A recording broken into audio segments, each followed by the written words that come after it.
तो कैसे हो दोस्तों आप सब। एक बार फिर से स्वागत है आपका हमारे चैनल पर। आज हम लेकर आए हैं what if Naruto raised bye Madara उचिहा का दूसरा पार्ट, जहां कहानी लेने वाली है एक नया और रोमांचक मोड़। बने रहिए हमारे साथ और पूरी कहानी जरूर देखिए। सब्सक्राइब करें क्योंकि यह कहानी आपने पहले कभी नहीं सुनी। कमेंट करके और बताइए कि आपको ये कहानी कैसी लगी और अपनी शिनोबी स्क्वाड के साथ शेयर करना मत भूलिए। तो शुरू करते हैं आज की स्टोरी। अच्छा, मैं तुम्हें चक्रा को नियंत्रित करना सिखा सकता हूँ। मैं भी कभी शिनोबी था, तुम्हें पता है। एक शक्तिशाली शिनोबी, मादारा ने खुलासा किया।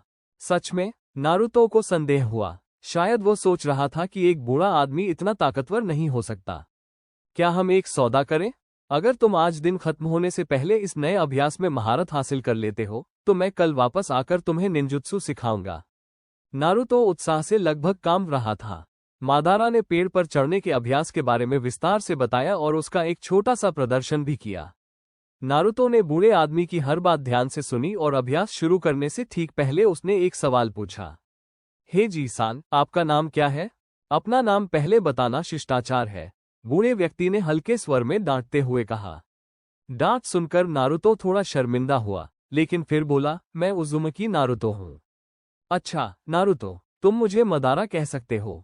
अब लग जाओ काम पर, दिन हमेशा के लिए नहीं रहेगा। जैसे ही नारुतो पेड़ पर तेजी से चढ़ा और 3 कदम चढ़ने के बाद पीठ के बल गिर पड़ा, मादारा ने सोचा कि चीजें उसकी उम्मीद से कहीं बेहतर हो गई है। समय आने पर वह नारुतो को उसके वंश के बारे में सच्चाई बताएगा, लेकिन अभी के लिए। उफ, नाकाम होने के बाद नारुतो फिर से हौंफने लगा। मरने से पहले उन्हें ऐसे कुछ और दिन मिल जाए तो उन्हें कोई आपत्ति नहीं होगी। उनके जीवन में ऐसे दिन बहुत कम ही आते थे। नारुतो पूरी तरह से उचिहा नहीं था, वो उज़ुमकी था, सिद्धांत रूप से एक सेंजू। उसने दोनों वंशों के गुण लिए थे, फिर भी वो कुछ बिल्कुल अलग ही लगता था। मादारा ने देखा कि नारुतो आत्मविश्वास से पेड़ की चोटी से नीचे कूदा और धीरे से कच्ची सड़क पर उतरा, एक ऐसा कारनामा जिससे उसकी उम्र के किसी भी बच्चे की हड्डियां टूट जाती। लेकिन दिखावट को छोड़कर सारे अंतर शारीरिक थे। नारुतो का चक्रा बिना प्रशिक्षण के ही बहुत शक्तिशाली था और उसका शरीर उचिहा या सेंजू बच्चे की तुलना में हर तरह से अधिक मजबूत था। हालांकि जब बात रूप और व्यक्तित्व की आती थी तो नारुतो सचमुच मादारा का पोता था, खासकर उनकी बुद्धि के मामले में। जब मादारा उसे चिढ़ाता था तो वह उसे करारा जवाब देता था और हर असफलता के साथ वो आध्यात्मिक रूप से और अधिक प्रगति करता गया। मादारा ने इन विचारों को नारुतो के पालन पोषण से विचलित नहीं होने दिया, बल्कि उज़ुमकी शरीर की उपस्थिति से लड़के की पहले से मौजूद प्राकृतिक प्रतिभाएं जैसे शेयरिंग और चक्र शक्ति और भी अधिक बढ़ जाएंगी। किस स्तर तक यह कोई नहीं बता सकता था, क्योंकि पूरे इतिहास में कभी भी एक ही गर्भ में उचिहा और उज़ुमकी संतान का जन्म नहीं हुआ था। कुशीना इसका अपवाद थी।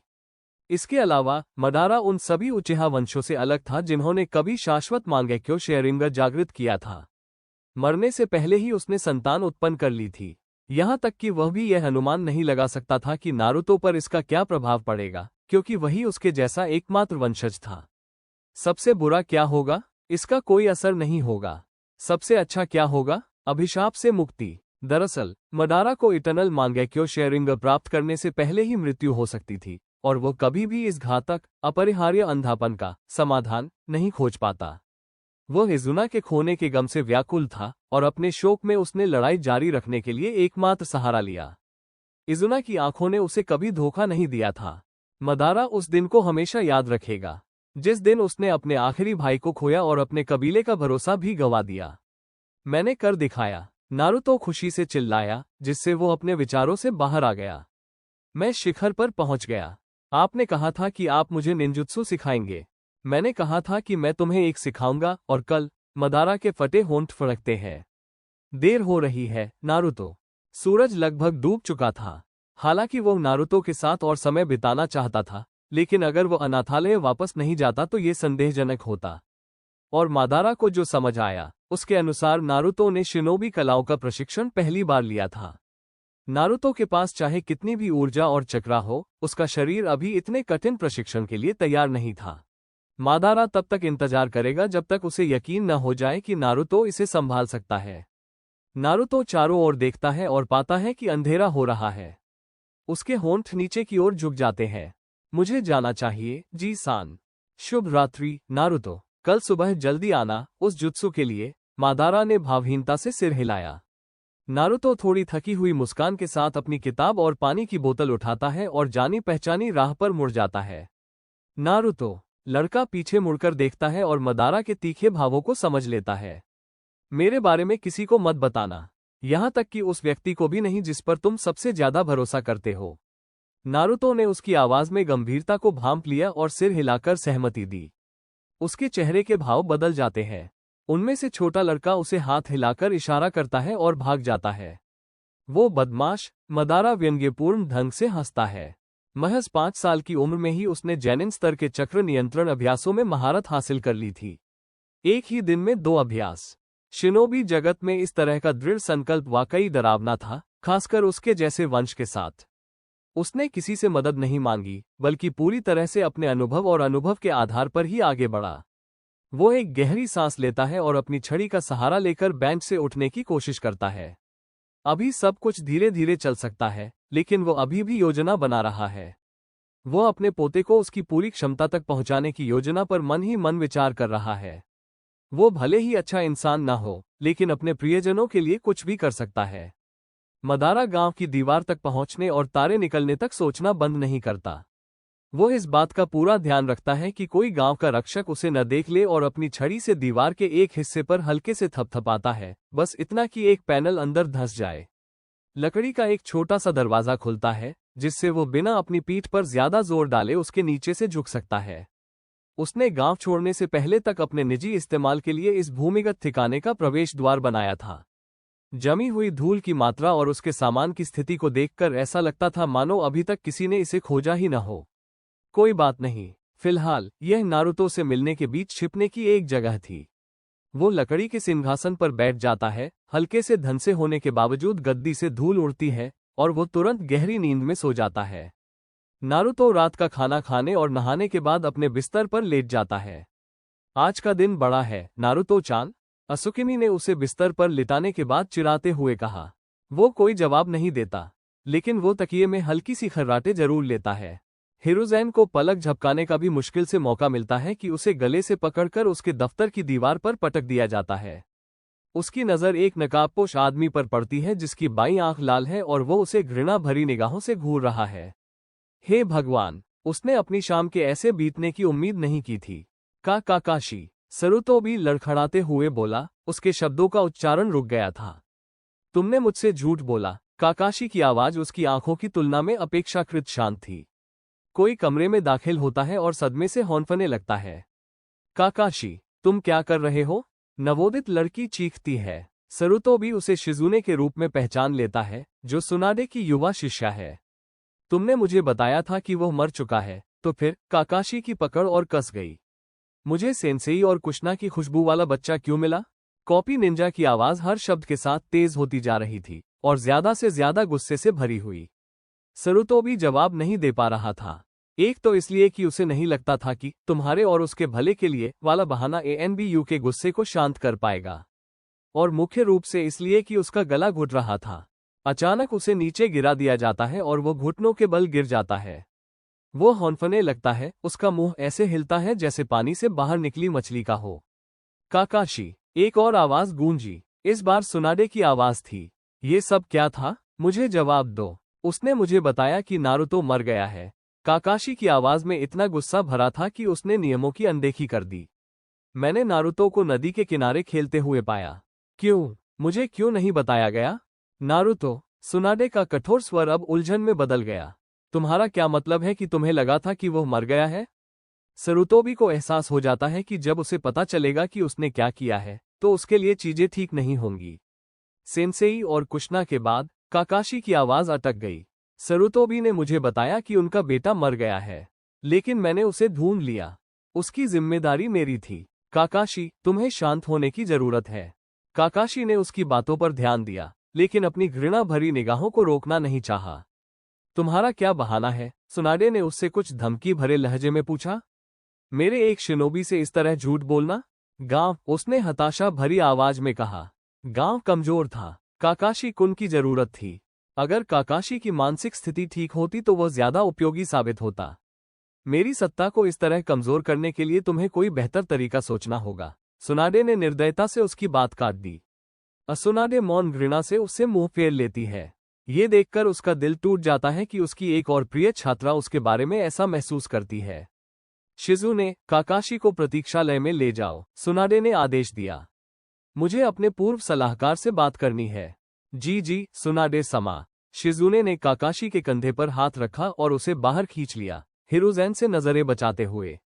काकाशी ने उसे बाहर ले जाने दिया, लेकिन उसका शेरिंग उस बूढ़े आदमी द्वारा देखे गए किसी भी उचेहा से कहीं अधिक क्रूरता से चमक रहा था।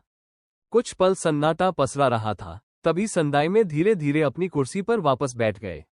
वे खुद से झूठ नहीं बोल रहे थे, उन्हें सचमुच डर लग रहा था कि अगर शिजुने चान और सुनाडे उन्हें बचाने के लिए वहां न होती तो काकाशी उनके साथ क्या कर सकता था।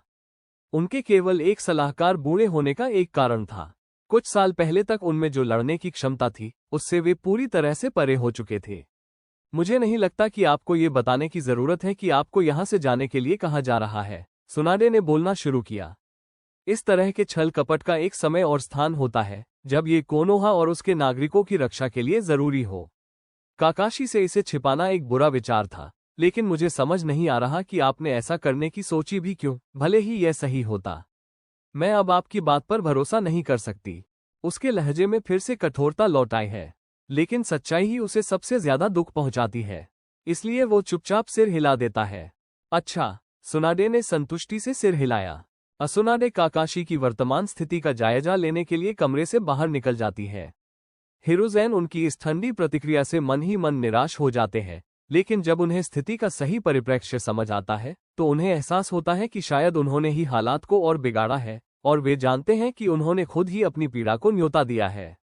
हिरुज़ेन को ये बात गहराई से समझ आती है कि शायद उन्होंने गांव को प्रजा से ज्यादा अहमियत दी।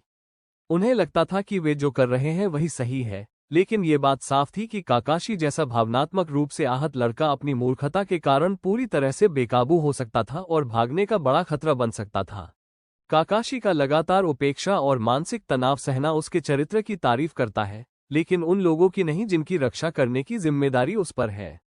वे उन खतरों से अनभिज्ञ रहते हैं जिनका सामना वो हर दिन करता है। हिरुज़ेन अपनी आंखें पोंछता है और अपना सामान उठाता है। अब उसे दखल देने का कोई अधिकार नहीं है। ओरोचिमारू उससे बहुत पहले ही बिछड़ चुका था और सुनाडे उसे उसके असली रूप में देख रही थी। वो बस यही उम्मीद करता है कि उसका आखिरी शिष्य भी उसे वैसे ही देखे जैसे वो हमेशा देखता आया है। असुनाडे ने हॉल में कदम रखते हुए आह भरी। आज तो एक के बाद एक मुसीबतें आती ही रहीं। वैसे तो उसने यह उम्मीद नहीं की थी कि काकाशी जैसा कोई व्यक्ति पूर्व होकागे पर हमला करेगा। नारुतो को देखकर काकाशी का गुस्सा उसकी सामान्य शांति से कहीं ज्यादा भड़क गया होगा। नारुतो, उसने अनाथालय में बच्चों की देखभाल करने वाली टीमों से एक और विलक्षण प्रतिभा वाले बच्चे के बारे में फुसफुसाहट सुनी थी। वे खास तौर पर एक लड़के के बारे में शिकायत करते थे जो इतना शरारती था कि जोनिन के लिए भी मुश्किल था। उसमें जो कुछ भी देखता था उसे सीखने की अद्भुत क्षमता थी, और किसी लड़की के पेंडेंट के लिए उसके झगड़े की कहानी आज भी उसे मुस्कुराने पर मजबूर कर देती थी। उसने उसके माता पिता के बारे में सोचा। रिश्तेदारी के बावजूद वो कुशीना से अच्छी तरह परिचित नहीं थी, लेकिन मिनाटो को जानती थी। खासकर इसलिए क्योंकि जब जिरैया उसका छात्र था तब वो मिनाटो के बारे में लगातार बातें करता रहता था, और जब भी वो सुनाडे से मिलता मिनाटो को अपने साथ ले जाता, सिर्फ उसे दिखाने के लिए। वो लड़का थोड़ा सनकी और चिड़चिड़ा था, लेकिन मिनाटो और कुशीना दोनों ही समय से पहले इस दुनिया से चले गए। किसी को भी इस सच्चाई के साथ मरने का हक नहीं है कि उसके बच्चे का भविष्य अनिश्चित है। और यहाँ काकाशी भी है। सुनाडे ने एक बार फिर आह भरी और कॉन्फ्रेंस रूम में कदम रखा, जहां उसने शिजुने को चुपचाप बैठे काकाशी से बातें करते देखा। उस बच्चे ने सचमुच बहुत मुश्किल हालात झेले थे। पिता की आत्महत्या के बाद खुद की देखभाल करना और एक रात खुद ही शव को देखना, इन सब का उस पर मनोवैज्ञानिक असर पड़ना लाजमी था। लेकिन फिर दो करीबी दोस्तों, जिनमें से एक को उसे मारना पड़ा, और एक ऐसे गुरु को खोना जो उसके लिए पिता समान थे, ये सब मिलकर काकाशी के लिए इस हद तक पहुंच गया था कि वह अपने दुख में खुद को संभाल नहीं पा रहा था। उसे तुरंत कुछ करना था। वो साकुमो के बारे में सोचती है। उस आदमी का अपने बेटे के अलावा किसी से कोई लगाव या बंधन नहीं था जो उसकी मानसिक स्थिति को सुधारने में मदद कर सके। फिर भी उसने सम्मानजनक काम करते हुए काकाशी के जीवन से खुद को अलग करने से परहेज नहीं किया। जिस तरह से हालात चल रहे थे, काकाशी भी अपने नुकसान से उबरने के लिए शायद यही कदम उठा ले। असुनाडे कुछ देर तक इस पर विचार करती रहती है, अपनी आंखों के कोने से शिजुने को काकाशी को सांत्वना देते हुए देखती है और सोचती है कि शायद उसके पास एक योजना है। वो कमरे में दाखिल होती है और जमे हुए एनबीयू सैनिकों के सामने खड़ी हो जाती है। ठीक है बेटा, अब ऐसा ही होगा, सुनाडे ने अपनी सबसे सख्त आवाज में कहा। मैं तुम्हें एएनबीयू में ज्यादा से ज्यादा 5 साल और दे रही हूं, उसके बाद तुम जोनिन सेंसेई बन जाओगे। काकाशी के चेहरे पर तुरंत अविश्वास के भाव आ जाते हैं और वह विरोध करने के लिए लगभग अपनी कुर्सी से उछल पड़ता है, लेकिन सुनाडे उसे तुरंत शांत कर देती है। आप बेशक अपने नए अधीनस्थों को अकादमी वापस भेज सकते हैं यदि वे आपकी परीक्षा में असफल हो जाते हैं, लेकिन अगले 5 वर्षों के अंत में आप एएनबीयू में वापस नहीं लौटेंगे। हर मायने में आप एक और सार्वजनिक जोनिन होंगे। जब शिजुने का काम खत्म हो जाता है तो काकाशी काफी अचंभित नजर आता है, जिससे शिजुने खुलेआम मुस्कुरा उठती है। शिजुने आशावान दिखती है और सुनाडे जानती है कि उसकी छात्रा काकाशी के लिए एक से अधिक कारणों से चिंतित है।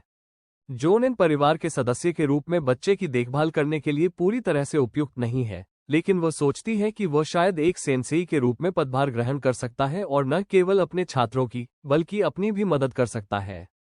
कुछ मिनटों की खामोशी के बाद काकाशी ने हताशा भरी सांस छोड़ी और मुश्किल से एक ही बात कह पाया। 2 असुनाडे मुस्कुराती है और उम्मीद करती है कि उसने बच्चे के साथ सही किया है।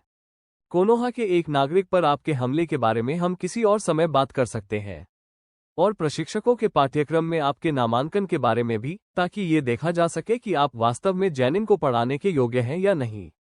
आपने हद से ज्यादा प्रतिक्रिया दी, बहुत बुरी तरह से। आपकी स्थिति चाहे जो भी हो, आपको सजा मिलेगी। काकाशी का सिर झुक जाता है। अध्याय 2। क्या आपको हाथ के संकेतों का उपयोग करना भी आता है? मदारा के सवाल ने नारुतो की उस इच्छा को रोक दिया, जिसके चलते वो सीधे उस बूढ़े व्यक्ति द्वारा वादा किए गए निंजुत्सु को सीखने में जुट जाना चाहता था, और उसे एहसास हुआ कि नहीं, उसे उनका उपयोग करना नहीं आता। बूढ़ा आदमी आह भरता है और खून से कहीं अधिक के बारे में कुछ बुदबुदाता है, फिर हाथ से इशारा करके उसे अपने पास बुलाता है। यहाँ मदारा उसे रोकते हुए कहता है, लेकिन इतना करीब कि उसके हाथ दिखाई दे। ये राम सील है, ये सबसे अधिक इस्तेमाल होने वाली सील है क्योंकि यह एकमात्र तटस्थ सील है। ये केवल आपके चक्र की गति बढ़ाती है ताकि इसका उपयोग जैनजुत्सु को तोड़ने या आपके द्वारा पहले से ही निपुण निंजुत्सु को सक्रिय करने के लिए किया जा सके। और यह सिलसिला तब तक चलता रहा जब तक मदारा ने उसे 12 बुनियादी संकेत नहीं दिखा दिए और उसे उन्हें दोहराते हुए दिखाने को कहा। कुछ छोटी मोटी गलतियों को सुधारने के बाद, लगभग आधे घंटे बाद, नारुतो उन सभी संकेतों को इतनी अच्छी तरह से कर सकता था कि वो एक जुत्सु कर सके। इस जुत्सु के लिए आपको जिन मुहरों की आवश्यकता है वे हैं, सबसे पहले बाघ, मेढ़ा, बंदर, सुअर, घोड़ा और फिर से बाघ। मदारा संकेतों को बोलते हुए उन्हें बुनता है और गहरी सांस लेता है। नदी की ओर मुख करके वो जुत्सु को समाप्त करता है। काटन गोकाक्यू नो जुत्सु। जब एक घर के आकार का आग का गोला नारुतो की आंखों के सामने आ गिरा तो वह अवाक रह गया। बूढ़े आदमी के बाल उसके पीछे लहराने लगे क्योंकि जुत्सु ने पानी को उबाल दिया और उस विशाल लौ के नीचे आने वाले किसी भी बदकिस्मत जीव को पका डाला। जब मादारा की सांस फूलने लगती है तो वह जुत्सु रोक देता है और नारुतो अभी भी पूरी तरह से विस्मय में है। क्या मुझे वो सीखना पड़ेगा? मदारा की छड़ी से उसे हल्का सा धक्का लगता है और इतना ही उसके लिए काफी होता है कि वो 3 बार लड़खड़ाते हुए संकेतों को समझने की कोशिश करे और आखिरकार पहली ही कोशिश में उन्हें सही ढंग से समझ ले। मदारा मुड़कर एक लकड़ी की बेंच पर बैठ जाता है। मदारा गर्मी से राहत पाने के लिए हाथ के आकार का पंखा हिलाता है। नदी के ठीक बगल में ज्यादा छाया नहीं है, लेकिन वह अपने पोते को उचिहा वंश के वयस्क होने की प्रक्रिया में महारत हासिल करते देखना चाहता है। अगर यह कहानी आपको सोचने पर मजबूर कर गई हो तो एक लाइक जरूर बनता है। सब्सक्राइब करें और तैयार रहिए, अगली कहानी और भी ज्यादा इंटरेस्टिंग होने वाली है। तब तक इसे अपने फ्रेंड्स के साथ शेयर करें और आपके थॉट्स कमेंट करिए और वीडियो को लाइक करते हुए जाना।